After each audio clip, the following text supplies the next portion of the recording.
Hello दोस्तों, आप सभी का AR एजुकेशन में पुनः हार्दिक स्वागत है। जैसा कि हम लोग इतिहास के महत्वपूर्ण खंड आधुनिक भारत में पहुंच चुके हैं और आधुनिक भारत की शुरुआत जहां 1757 से करके 1947 तक हमें करना है। उस 1757 के क्रांति या प्लासी के युद्ध हो या बक्सर का युद्ध हो, उसे समझने से पहले उससे पहले जो एक महत्वपूर्ण वंश था मुगल वंश या मुगल साम्राज्य, उसका विनाश को भी जानना जरूरी है। उनके क्रम में कई शासक आए और मुगल साम्राज्य पतन की ओर चले गए और मुगल साम्राज्य का पतन हो गया। कई छोटे छोटे राज्यों का उदय होने के बाद अंग्रेज उस पर सत्ता स्थापित कर लेते हैं। तो आज हम लोग देखेंगे उत्तर मुगल काल। तो उत्तर मुगल काल कहने का अर्थ है कि मुगल काल जिस समय अपना पीक लेवल पर होता था, मुगल साम्राज्य, वो मुगल काल का संस्थापक हम लोग देखे थे कि बाबर। लेकिन बाबर संस्थापक हुए, लेकिन उसके समय विस्तार उतना नहीं हुआ। विस्तार का जो उन्नति की ओर जो मुगल साम्राज्य बढ़ा, वो अकबर के शासन से शुरू होता है और औरंगजेब के मृत्यु तक मुगल साम्राज्य अपने विस्तार की ओर बढ़ते रहता है। लेकिन जब 3 मार्च 1707 ईस्वी को औरंगजेब का मृत्यु अहमदनगर में हो जाता, जब उनके मृत्यु के बाद मुगल साम्राज्य अपने पतन की ओर आ जाता है। इसके पीछे कई कारण हो जाते हैं, जिसमें है कि शासन में रुचि न होना, नीतियों का लाचार होना, शासकों का कमजोर होना। ये सब कारण के वजह से मुगल साम्राज्य का पतन हो जाता है। तो हम लोग जो देखें तो उत्तर मुगल काल में कौन कौन से शासक हुए और इन्हें किस कारण याद किया जाता है और किन नामों से जाना जाता है, जो हमारे परीक्षा के लिए अति महत्वपूर्ण है। तो चलिए हम शुरुआत करते हैं। जब औरंगजेब की मृत्यु हो जाती है 1707 ईस्वी में, तो उसके 3 पुत्र होते हैं, मुअज्जम, आजम और कामबख्श। कौन कौन? मुअज्जम, आजम और कामबख्श। मुअज्जम, आजम, कामबख्श तीनों में उत्तराधिकार के लिए युद्ध शुरू हो जाता। आजम को मुअज्जम ने जजाऊ के युद्ध में 1707 ईस्वी में इसकी मृत्यु कर देती है। जजाऊ के युद्ध में आजम को कब? 1707 ईस्वी में इसकी हत्या कर देती है। अब बच जाता है एक भाई कामबख्श। कामबख्श की हत्या बीजापुर के युद्ध में 1709 ईस्वी में इसकी भी हत्या कर देती है। और जब हत्या दोनों भाई को कर देने के बाद 1707 में ही मान लिया जाए कि जब 1707 में औरंगजेब की मृत्यु हो गई, उसी समय से उत्तराधिकार का युद्ध हो गया था कि हम राजा तो हम राजा, तीनों अपने आप को राजा मानने लगा था। लेकिन 1709 में आके जब कामबख्श की मृत्यु हो जाती है, तो अंतिम रूप से मुअज्जम बहादुर शाह के नाम से सत्ता पर मुगल साम्राज्य के शासक के रूप में आ जाते हैं। तो पहला उत्तर मुगल काल में शासक किसको देखे हम लोग? बहादुर शाह प्रथम को। बहादुर शाह प्रथम को। बहादुर शाह प्रथम जैसे अपने पिता का सिख धर्मों के साथ बहुत ज्यादा युद्ध चल रहा था, मराठा के साथ युद्ध था, इन सबों को त्याग कर सबसे दोस्ती संधि के माध्यम अपनाना चाहा। लेकिन इस संधि के माध्यम से वो 10वें गुरु गोविंद सिंह, जो सिख के 10वें गुरु हैं, इसे भी याद रखना है, सिख के 10वें गुरु कौन है? गुरु गोविंद सिंह। इनको अपने मित्रता के लिए या अपने साथ संधि देने के लिए उसके सम्मान में उच्च मनसब प्रदान किया। लेकिन जब गुरु गोविंद सिंह की मृत्यु हो जाता है, मृत्यु के उपरांत सिख के गुरु बंदा बहादुर होते हैं। अंतिम सिक्के जो गुरु हो जाते हैं, बंदा बहादुर को मान लिया जाता है। बंदा बहादुर से बहादुर शाह प्रथम का युद्ध शुरू हो जाता है। इस दोनों में संधि नहीं चल पाता है, लेकिन इसी युद्ध के समय, सिक्के युद्ध के समय ही 1712 ईस्वी में एक युद्ध होता है बंदा बहादुर और बहादुर शाह प्रथम के बीच। उसमें बहादुर शाह प्रथम का मृत्यु हो, हत्या हो जाती।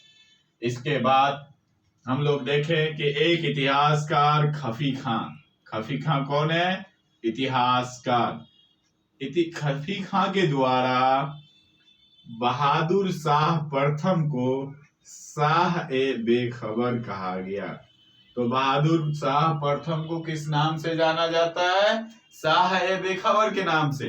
पूछ लिया जाएगा प्रश्न में कि उत्तर मुगल काल में शाह ए बेखबर किस शासक को कहा जाता था, या किससे जाना जाता है? तो याद रखेंगे बहादुर शाह प्रथम को। अब देखते हैं हम लोग, उसके बाद बहादुर शाह प्रथम शासक हो गए। उसके बाद दूसरा शासक आते हैं जहादर शाह। इसके भी बहादुर शाह के पुत्र के भी बहादुर शाह प्रथम के भी 4 पुत्र होते हैं। उसमें युद्ध हो जाता है। युद्ध के बाद अंतिम रूप से सत्ता पे कौन आ जाते हैं? जहादर शाह। जहादर शाह लाल कुंवर नामक प्रेमिका से काफी प्रभावित होते हैं। किनसे?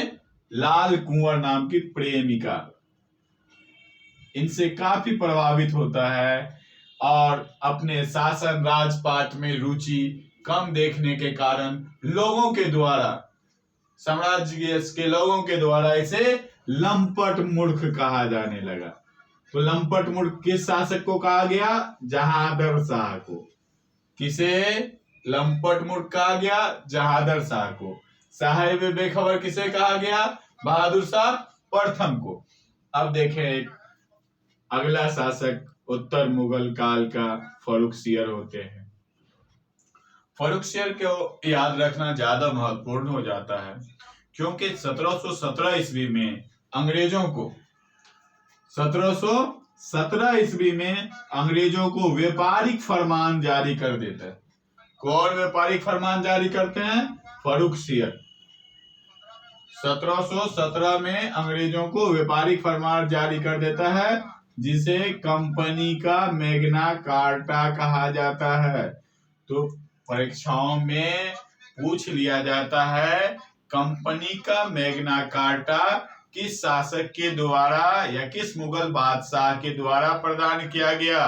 तो हम लोगों ने देखा फर्रुखसियर के माध्यम से कंपनी का मैग्ना कार्टा प्रदान किया गया। कब किया गया? 1717 ईस्वी में किया गया। अब देखें फर्रुखसियर के समय में ही बंदा बहादुर से उसके तो दादा बहादुर शाह प्रथम के समय से ही युद्ध हो गया था। बंदा बहादुर को इसने मृत्यु दंड दिया और फर्रुखसियर के समय ही इसे फांसी दे दिया गया। कब फांसी दे दिया गया? किसके शासनकाल में बंदा बहादुर को? फर्रुखसियर के समय इन्हें फांसी दे दिया गया।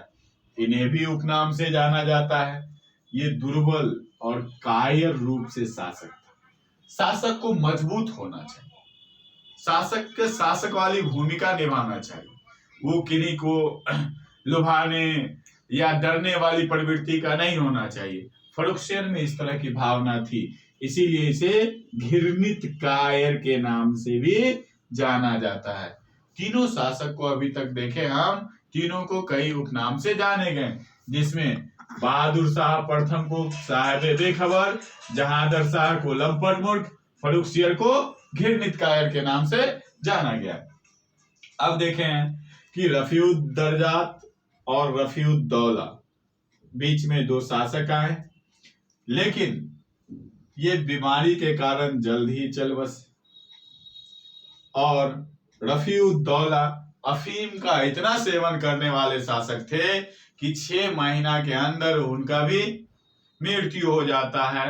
अब इससे बुरा दिन मुगल सम्राट के लिए कौन हो सकता है? ये अफीम के सेवन के कारण मीन्स क्या? ये सब ज्यादा से ज्यादा 6 माह ही शासन पर रह सके, बस नाम मात्र के लिए। ये अफीम प्रेमी थे, अफीम का अत्यधिक सेवन करते थे। अब आए हम लोग इनके पुत्र रोशन अख्तर को। इनके रफीउद्दौला के पुत्र कौन? रोशन अख्तर, जिसका नाम जो शासक के रूप में हम लोग देखते हैं मोहम्मद शाह के रूप में देखते हैं। वो अपने गद्दी पर, जो मुगल वंश के गद्दी पर शासक के रूप में किस नाम से बैठा? मोहम्मद शाह के रूप में गद्दी पर बैठा। मूल नाम क्या था? रोशन अख्तर। रोशन अख्तर ने जजिया को, जो कर लिया जाता था हिंदुओं से, उसे पूर्णतः भारत में समाप्त कर दिया। कौन? रोशन अख्तर, जिसे किस नाम से जानते हैं? मोहम्मद शाह के नाम से जानते हैं। और इसके समय में मुगल काल का सर्वाधिक विनाश हुआ, सबसे अधिक पतन हुआ। ये इतने कमजोर शासक सिद्ध हुए कि इसके समय में कई स्वतंत्र राज्य स्थापित होने लगे। जैसे हम लोग देखें तो बंगाल, अवध, हैदराबाद, भरतपुर, ये सब क्या हो गए? स्वतंत्र राज्य स्थापित किए। अब बंगाल को कौन स्थापित किए? इसे हम लोग को याद रखना है, अति महत्वपूर्ण है। तो बंगाल, मुर्शिद कुली खां, बंगाल का संस्थापक मुर्शिद कुली खां। बंगाल का संस्थापक मुर्शिद कुली खां। अवध का संस्थापक सादत खां। हैदराबाद निजामुल मुल्क। और भरतपुर का चूड़ामन बदन सिंह। हम लोग क्या देखे? 4 नए स्वतंत्र राज्य या प्रांत का उदय हो जाता है। किसके समय में? मोहम्मद शाह के समय में।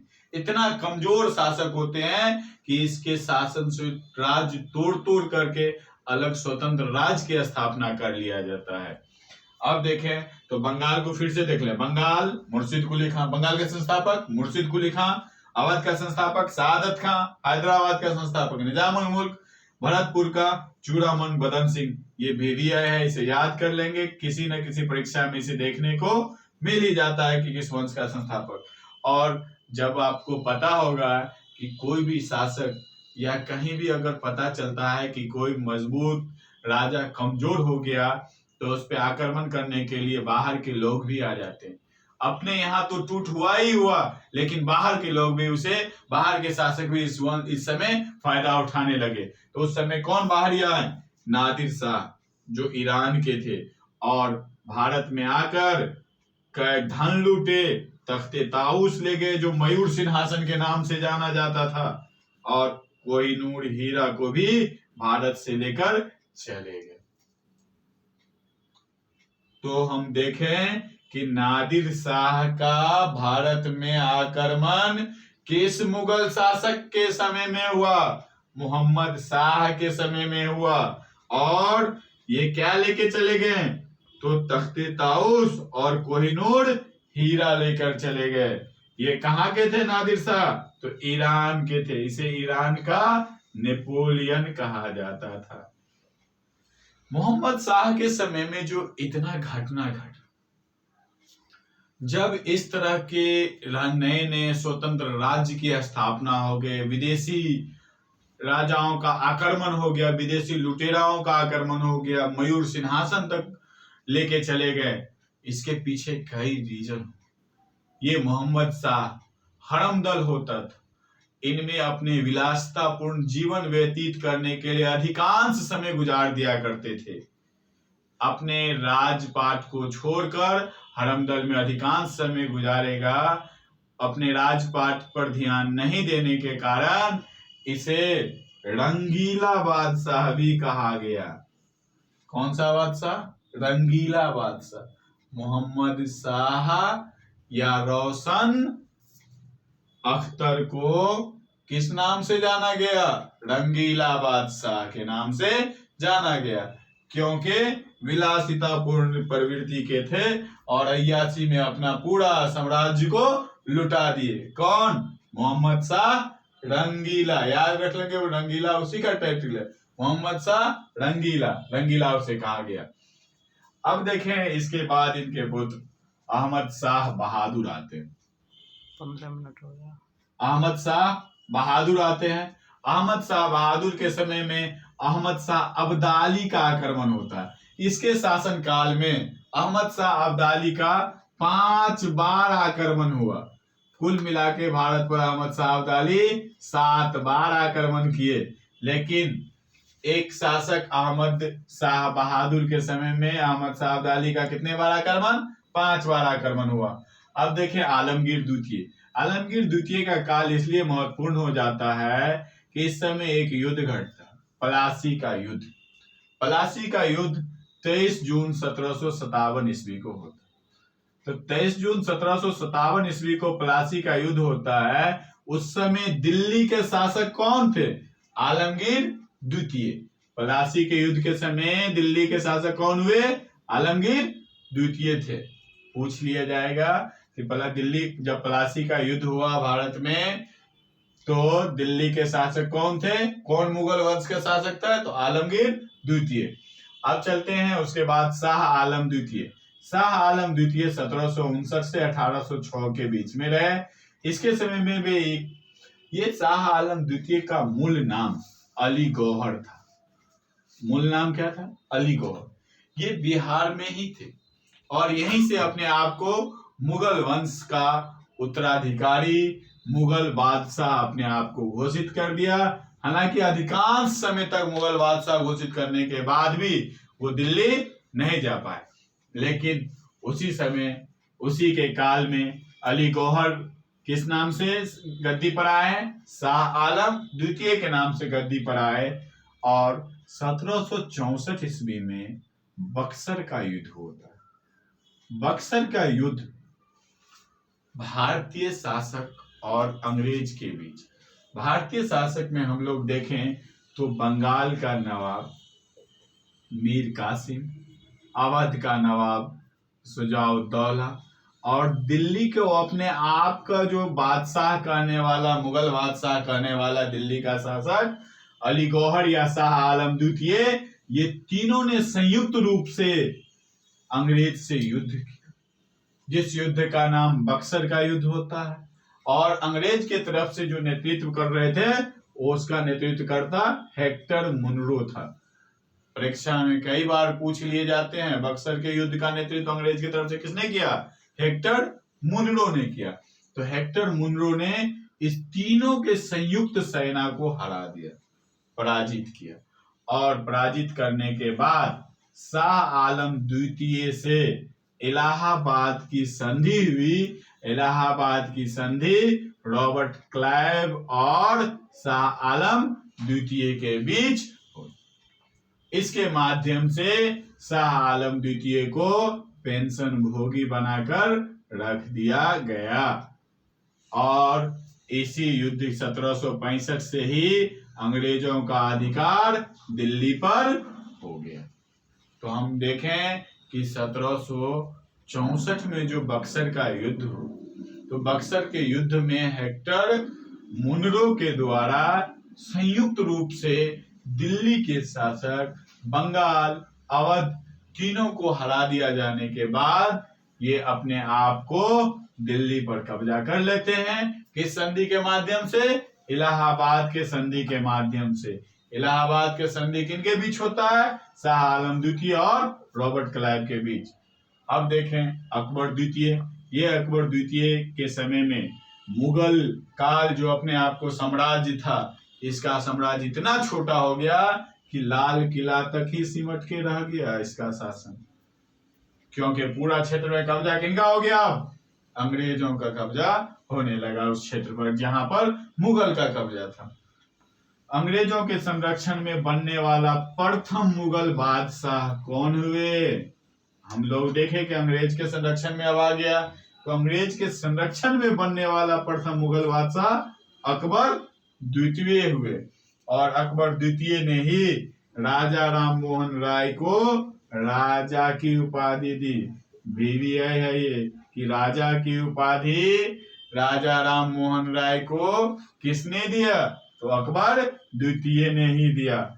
मुगल अकबर द्वितीय का पुत्र बहादुर शाह द्वितीय ये मुगल वंश का अंतिम शासक होता है और यहीं से मुगल वंश की समाप्ति हो जाती है। ये जफर नाम से अब शायरी लिखा करते थे। इनके समय में 1857 का विद्रोह हुआ।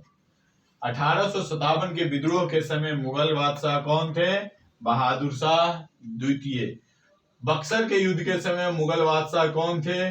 शाह आलम द्वितीय। पलासी के युद्ध के समय कौन थे? आलमगीर द्वितीय। ये सब मुगल बादशाह को याद रख लेना है, जो महत्वपूर्ण है। जफर नाम से शायरी लिखते थे, इसीलिए इसे बहादुर शाह जफर के नाम से भी जाना जाता है।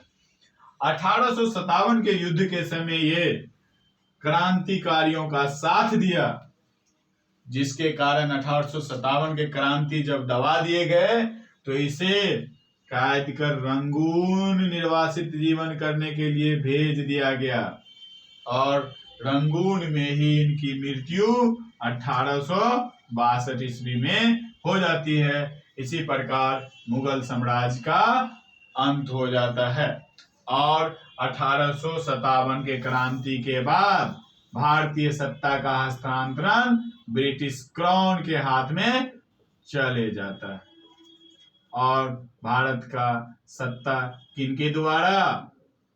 ब्रिटिश के माध्यम से संचालित किए जाने लगता है। अगला वीडियो पुनः होएगा। Thank you.